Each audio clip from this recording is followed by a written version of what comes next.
Hey everybody, welcome back to Spicy Gamers, the show where we play with fire. Today's guest we have is Patrick Gunderson, or Gunderslam, from the wonderful state of Wisconsin. You know him from years of making YouTube videos of video game metal covers, ranging from Zelda to Hollow Knight to Hades and more. Not only that, but of course, you've performed on stage with a bunch of different venues, including like Midwest GameCon and VGMCon, our classic MagFest Jam Space shows. Yeah. And of course, we've worked together here and there, and we've been part of a lot of video game music communities together. And of course, we're here to talk about a brand new album that you have, Wrath Beyond Creation. Features tons of fantastic musicians and your finest work yet, heavy arrangements, a lot of fun, a lot of love.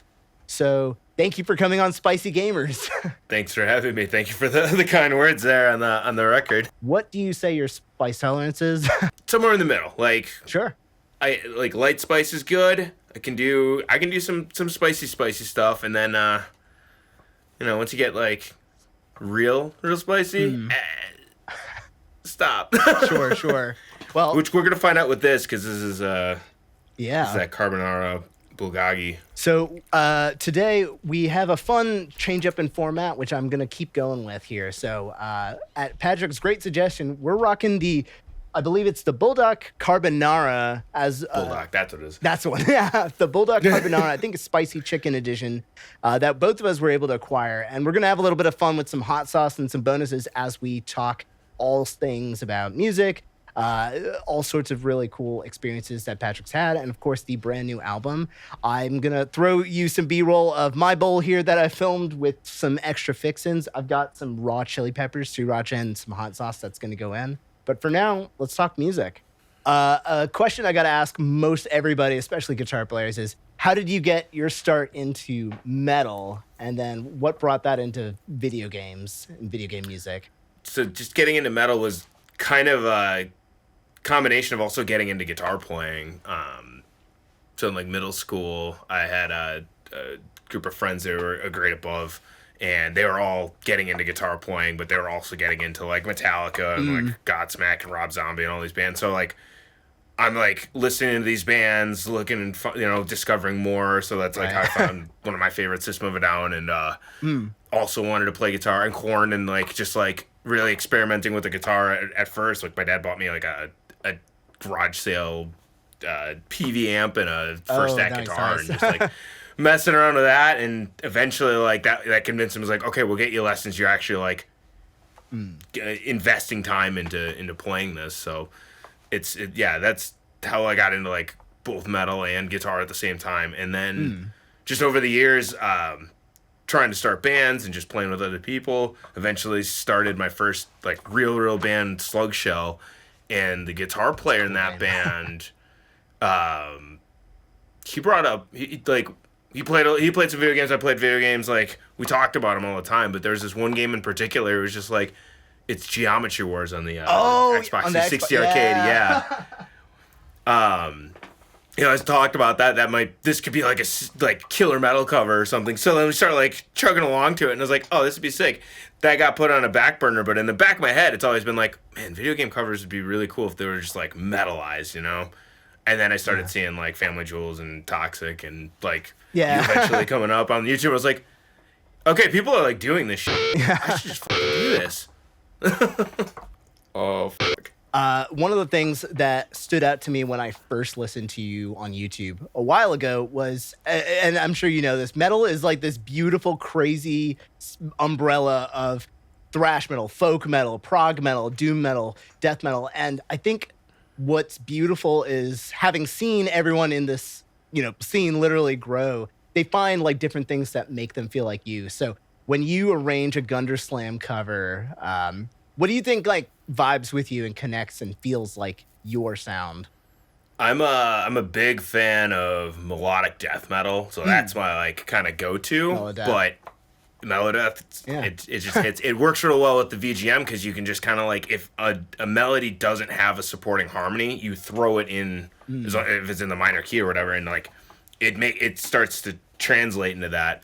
So that's kind of my go-to sound, but it depends too, because like well, this is kind of still adjacent. Like I did Findrana Drift, and that's more of a if Killswitch Engage did Findrana Drift. Like if you listen to Right. those rhythms, like it is the end of Heartache. So there's some, I like doing More some mashup kind of metalcore stuff. oriented. A little bit, yeah. But and you know, it depends on the original like song and how I'm feeling. Sometimes I want to do a mashup. Sometimes I'm just gonna spin it on its head and just groove with it. Yeah, what kind of advice, I guess, when it comes to finding that sound, especially because you've cited a lot of your favorite influences. So if someone were getting into heavy metal and arranging for game music, like what do you think helps them find that voice?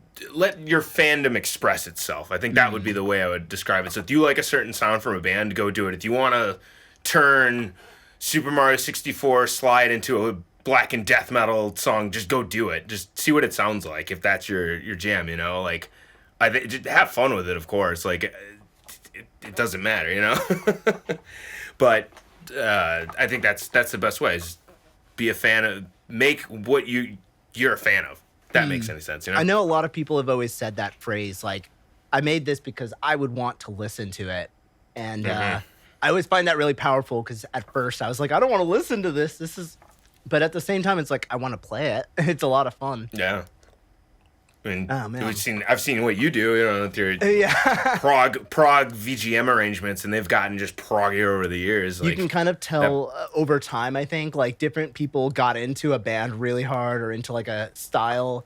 So like you can see when I started listening to like Periphery more and like Meshuggah more and oh yeah, yeah, I feel like the same has been true for everyone who's kind of kept with it.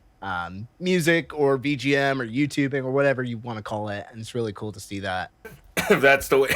Oh God, to describe it, because I can handle sriracha just fine. One of the things that I think has characterized a lot of your music and watching your kind of musical BGM journey is how much live experience you have. You're not just, of course, a person who will play live guitars, but you've been a roadie and a tech and all over. So, um, how do you find video game cons fair, compared to like metal shows? And what kind of things do you feel like you bring from one to another? It's a great question. So at like any convention or music centered Mhm. convention, it's a different from an audience perspective. It's a different vibe because it's usually in a controlled environment. There's a carpeted floor. There's air conditioning. The bathroom isn't like a porta john out in a field or anything like that. If we're talking like festival style venues, and then even still like local punk venues are local punk venues. They're great. We love them. They represent our local scene and give us a chance. But that's kind of how some of these video game conventions can be too, which video game music conventions can be. They give Mhm. those small guys a chance too, as well as big. But it's definitely a more behaved crowd. If I had to say something about Yeah. like audience attendance, you guys get rowdy, trust me, and I want to see more of that. But I do yeah, love when a I pit go to like at any MagFest or something, like when you yeah. don't expect it. Yeah. Obviously, like at a regular music festival or just like a big show at a big venue, you've got that is a mixed bag of people, Mm. and that can be like to some people, especially con goers. If you go to a show like that, that could be almost like a Terrifying. turn away. Like just Mm. holy crap that these people do this. It's a culture shock in its own respect, and I'm just used to it. Just Mhm. having, I would save lunch money in high school. Like I would budget $5 for the week and then use the rest to go see Megadeth or something That's at awesome. the rave down here or whatever, like metal Mm. show, Children of Bodom, you name it. Like I went to so many shows in high school just Mm. budgeting that way. But yeah, and then Wow. it's cool to though with also like the live experience like as a performer from playing in live music since I was like God, the first show I played live, I think it was like a talent show in the 8th grade, and from then it's just been Yeah. like a little bit Same. more, a little bit more, a little bit more, Mm. smoke on the water. Oh yeah. There you go.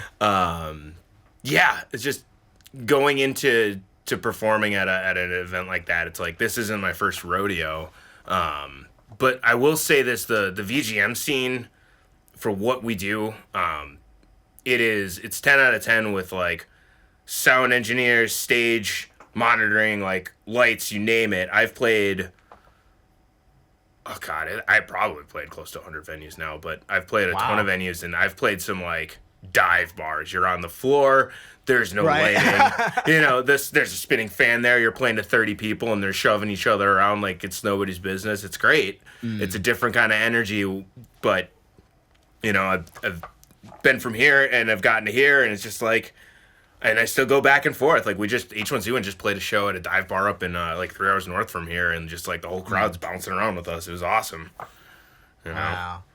Yeah, it's really cool to kind of observe as someone who didn't get to see a lot of live shows when I was younger. But so then my first performance experience was pretty much, talent show, nothing, Magfest Jam Space with you. Actually, that might have been one of my very Yeah. first shows where we just played some songs in the Jam Space.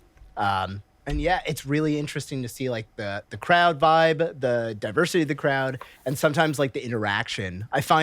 Do you find also like game cons, it might be like a bit harder to get people to dance or like move around, but It yeah. Everybody's kind of in their bubble. They want their space. There are obviously some Exceptions. exceptions, and I mean that main stage goes nuts. Like if you were at Power Glove, like there's a whole crowd there just doing their thing, like, the full mosh pit. I mean, I remember my first Magfest, I was in that pit. I remember it was cool. one of my favorite moments too that maybe wouldn't happen at like a traditional metal show is you were playing VGM Con and it was a pretty late show. And not only was the crowd there, but you had Theology as like assigned hype man. And Yeah, I have never been in a more like raucous crowd at a con than that one. It was so happy and energetic and like almost at the level of what you see like in a Slayer pit or something. yeah. That was the energy we wanted because it's cool to do what we do, but when we're all focused shredding our like brains out, and like I'll be whipping my hair around and like we'll still be moving, but like to have a hype man is like to have a front man in a band, just have him give that energy, be able to talk to the crowd in the middle of a song and just like really hype everybody up, and like it was a fun time. That was super cool. And that's definitely like a design for future shows, like really big shows that we can make that happen, because Theology's just he's so hype. I love that It's man. a ball of magical energy. I asked this question to a few guitar players who've been on the podcast or Spicy Gamers because it's kind of a fun thing I used to do a lot more and dream up. What specs and what attributes would go in to making a Gunderslam guitar, like a signature? A signature, cool. Like you just get Well, infinite money, and you just get to build your own guitar how you want. I'm halfway into that kind of foray because I have a Sure. custom build guitar. It's not. I can pull it up real quick. Yeah, why not? It's gonna be this shape. It's known as the Iceman for those that don't know. Reverse headstock, and this is an aluminum neck on here. So Wow. I am a huge fan of the aluminum necks. Just the way they feel.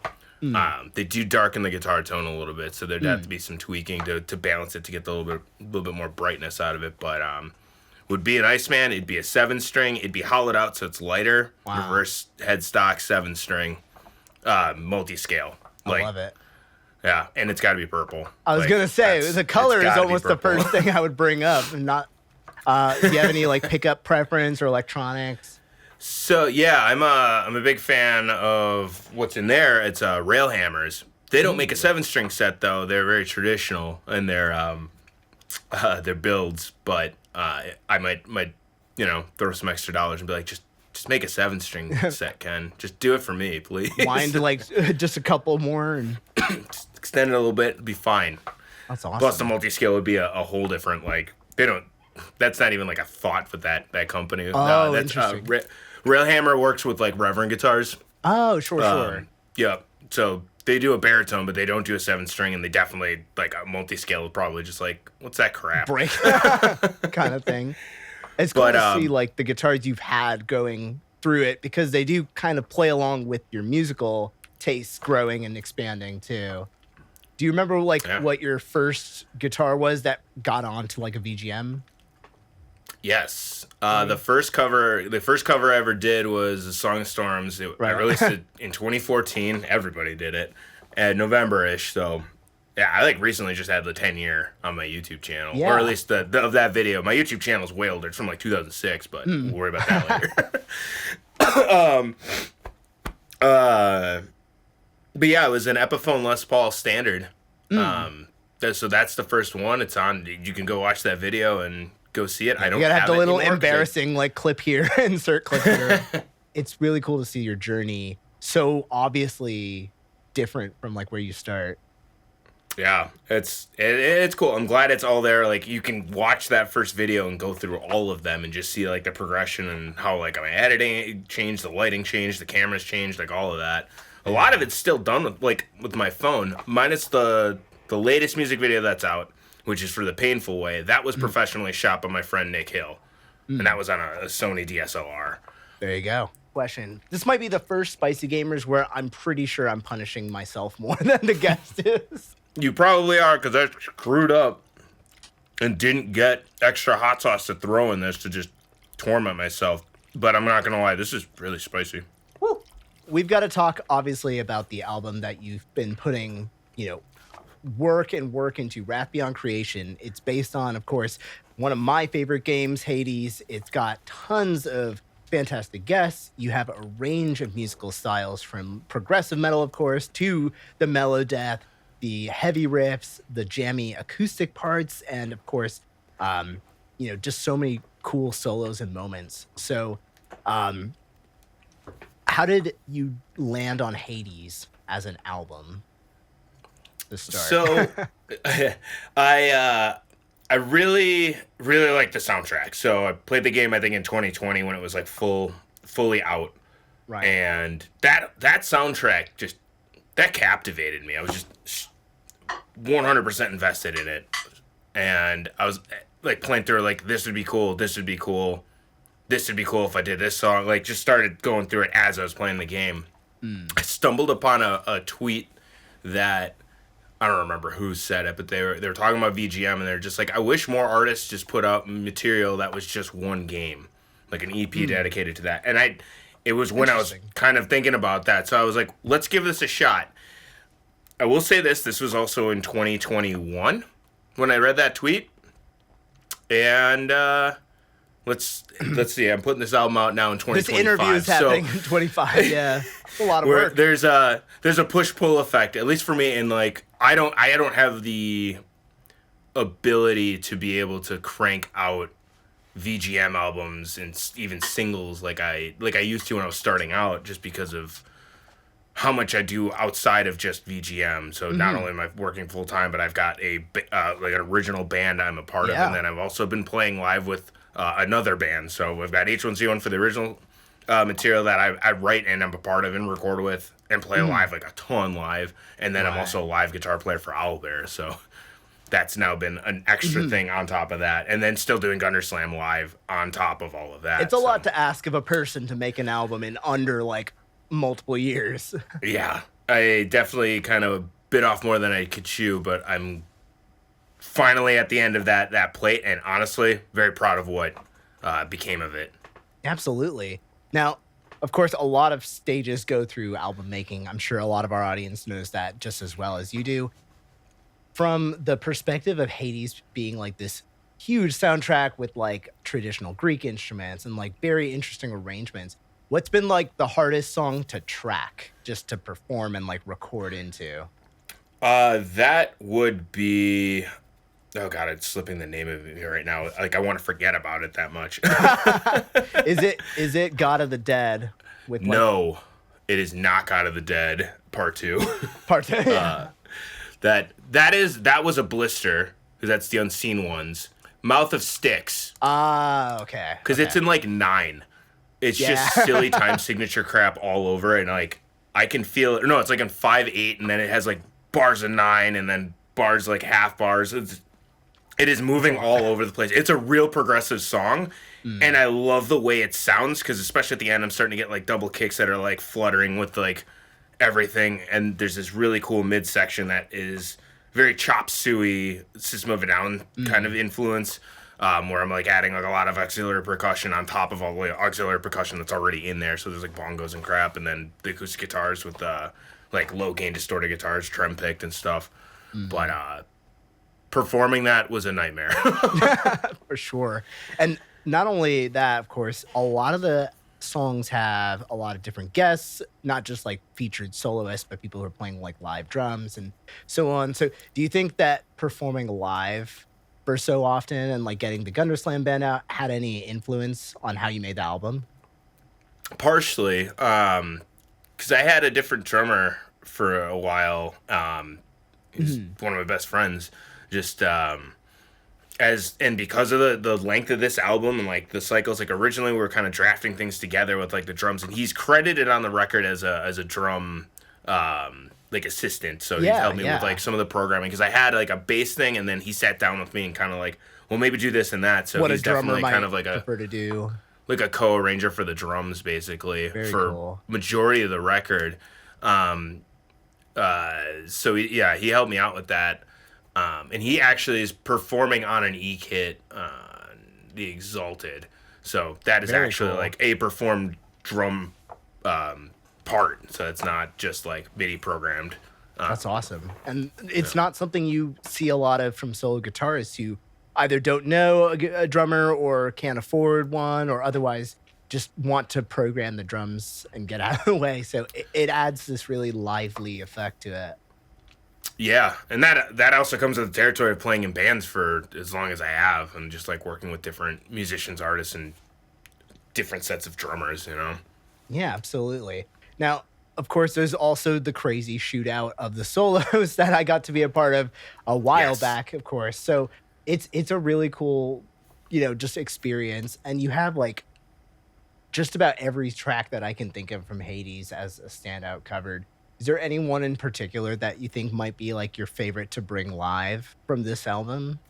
So I've been playing The Painful Way, and that is definitely course. like that one's That's the jump-in song. That's the jump-in song. The jump the fuck ups. Anybody Yeah. knows SoFly, you know what's up. At VGM Con, everybody. That was incredible.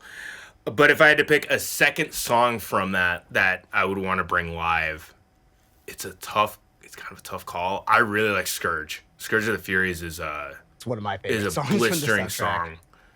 And even like we could do God of the Dead instead of just doing the unseen ones, just like rip the solos out and just do that song on its own, just because that's a ripping song. There's a song you should listen out for, and that's The Bloodless.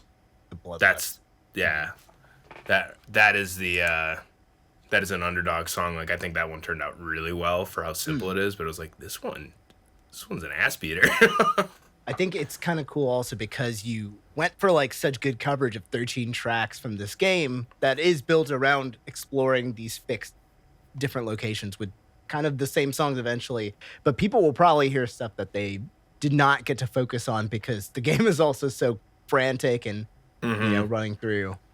So that's always fun. Hades, super addicting game, one of my favorites.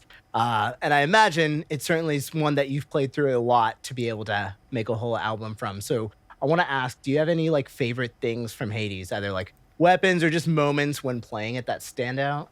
Oh, I gotta dig back to me playing the game, but it really came the first time I think I died and came back and started re-talking to the characters and realizing, oh, the dialogue is different. Okay. And then dying again. Oh, the dialogue is different. Hold up. Yeah. How much dialogue? And then it kept happening. And it kept happening the entire, like, I have 80 some odd hours in that game.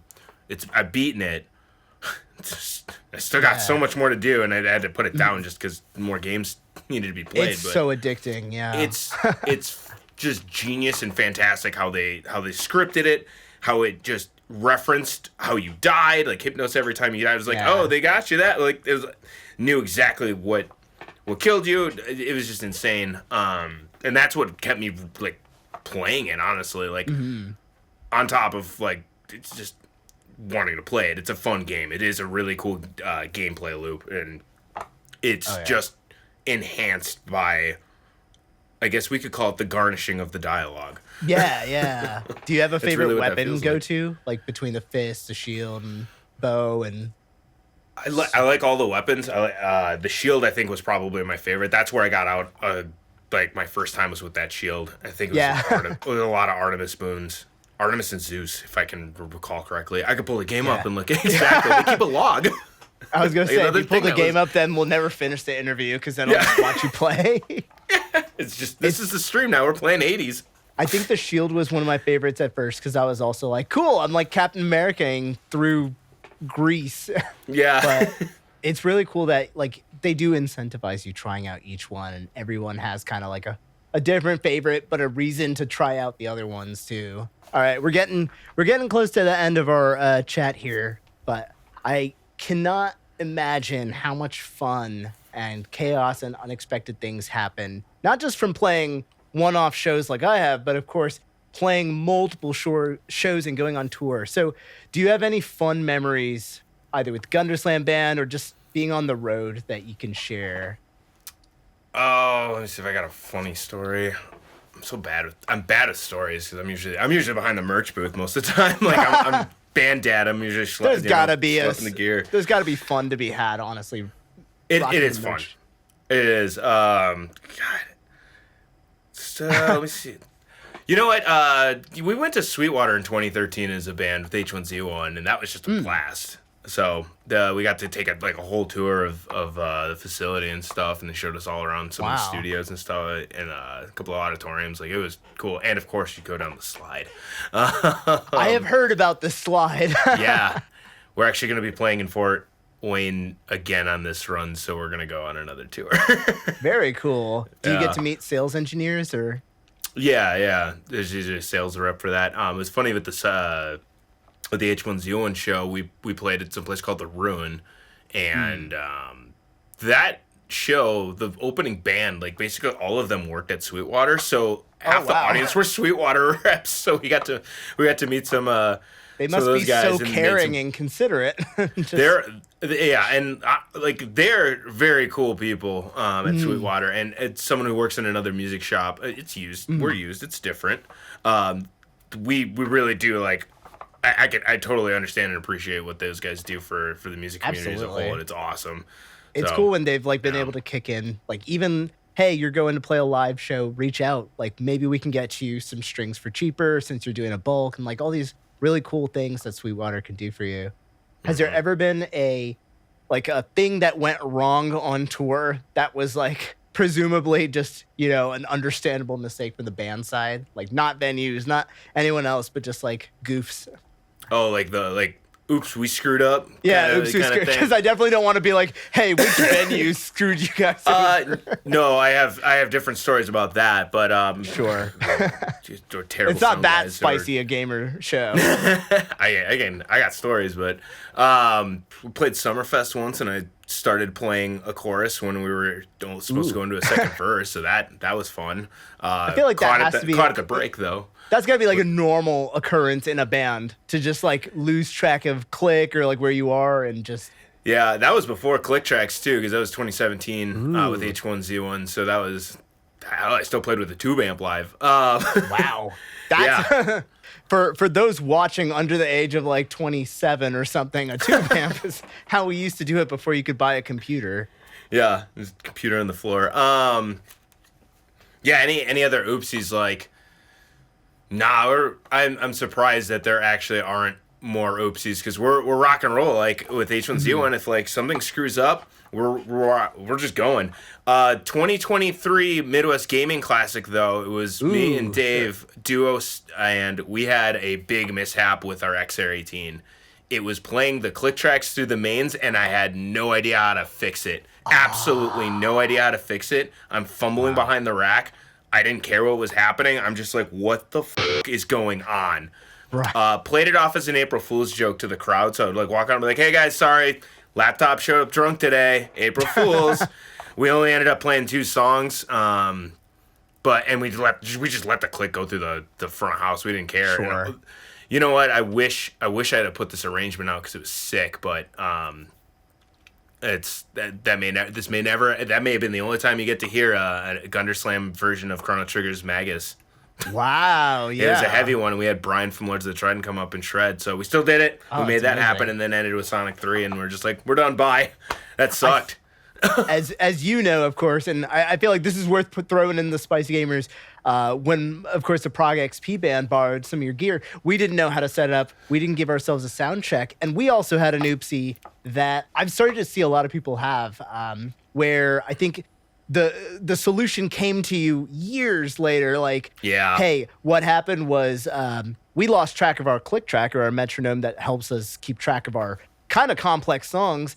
And the reason was it had a slap delay on it because it Yeah, was there sent was to there was a vocals. send to, yes, the click track got sent to a delay that got put to all your ears, which just you're hearing the click twice, and oh my god, I can't believe that happened. Yeah. No, but like everyone's been having these oopsies and you don't have a contingency plan. What I love about that story and just all stories is rock and roll. You find a way to appreciate, like in the moment, figure out a solution that'll keep people dancing, and you just go for it. And I Just keep go for seeing it. it. Every con I Absolutely. go to, something will go wrong, but like you can, as long as you can still play your instruments, like you can do something, and that's pretty Yeah. amazing. You know what? That happened to Claymore's set last MagFest in 2024 because we had all the backing Oh, tracks and wow. stuff, and we didn't get a good proper sound check to dial everything, and Katie can just wail. She's just like way Of up there, course. and then we're just like redlining our ears and like, well, I can't hear anything, and we were just off. By I think it was Serpent. We were playing that song, and I go over and just hit pause on the laptop. We just keep playing the rest of the song, and we're just like, "Yep, the backing tracks. We're doing this rock and roll." And it was that took all the stress off. We didn't care. It became a rock and roll show. It was perfect. I got on it. Brian's shoulders from Super Thrash Bros, like playing guitar, and it was awesome. I do remember that. Jules being a Metroid and a Metroid ball, Oh, yeah. a morph ball. I do remember that. All right, so we have a Spicy Gamers tradition that I've definitely told you about, but for our audience who hasn't seen, I like throwing a little tiny fun curveball, the lightning round. So I'm going to put a minute on the clock for Patrick here, and I'm going to ask him a question. And before we get into that, of course, we'll have swigged our spiciest aspect of dinner. So I'm going to be rocking this Ilmig Onima sauce because it has koji in it, which I believe is like a fermenting agent of sorts. That's well, it's really delicious, but this is pretty darn hot. I think I'll put Scovilles at the bottom if anyone even cares about those. But name every god in Hades that can grant you boons in 1 minute. Go. Okay. Now? Okay. Yeah. Zeus, Aphrodite, not Zagreus. Put me on the spot. Poseidon, Yep. Hermes, Yep. Artemis, Nice. Demeter, I'm missing one. Said Artemis. 30 seconds on the clock. I cannot think of of who it is. The red dude with the red and the spikes and I'll tell you this. You got two more, I believe, to name. Actually, no, you got three more. I know. I'm trying to think of all of them and I just blanked. Look at the Hades stuff. Look at the Hades stuff in the room. Woo! I I took a second swig. All right, you got this. You did fantastically otherwise. All right. So the list is, and I probably should have just checked what you named. Aphrodite, Ares, red guy, you were really close. Artemis, Athena, Chaos, which is kind of a bonus one. Yeah. Demeter, Dionysus, Dionysus. yeah, Hermes, Poseidon, Zeus. How is the last slurp? Which is definitely a copyright safe. It's spicy and it's still chugging. We're just gonna I keep will getting say that- spicier. I don't have like much carbonara taste, but like it was a pretty solid like party soup taste. You have survived Spicy Gamers, and honestly, fantastic chatting with you, of course, and fantastic time listening to your brand new album, Wrath Beyond Creation, one of the coolest names for a video game album I have ever heard, by the way. Oh, thank you. So for everyone watching and wants to check out more Gunderslam, where can people find you, listen to you, and of course, how can they get their hands on your new creation? You can definitely stream on any streaming platform, of course, Spotify. You can go to my Bandcamp, and you can pre-order Wrath Beyond Creation right now, Gunderslam.bandcamp.com. And then, of course, on all the socials, you can find me on Instagram and Facebook and Blue Sky. Awesome. And do you have any shows you can plug? I do. Gunderslam will be playing at the Midwest Gaming Classic After Party. Oh my God, I'm on fire. We're playing the after party. It's going to be tight. We're going to be there all night. We're going to have some new merch, some limited run merch, and some other special goodies. Stay tuned. Everyone in Midwest are heading over there. Do check out Gunderslam Band. They're a killer live act. They're lovely people. And of course, check out the new album. It is heavy hitting. It is a great love letter to Hades, and just one more way that you can enjoy that fantastic game franchise. So, without further ado, thanks for watching Spicy Gamers, everybody. Till next time, been your host, Ro Panuganti. Thanks, Gunderslam, for joining and surviving. And eat responsibly. There we go.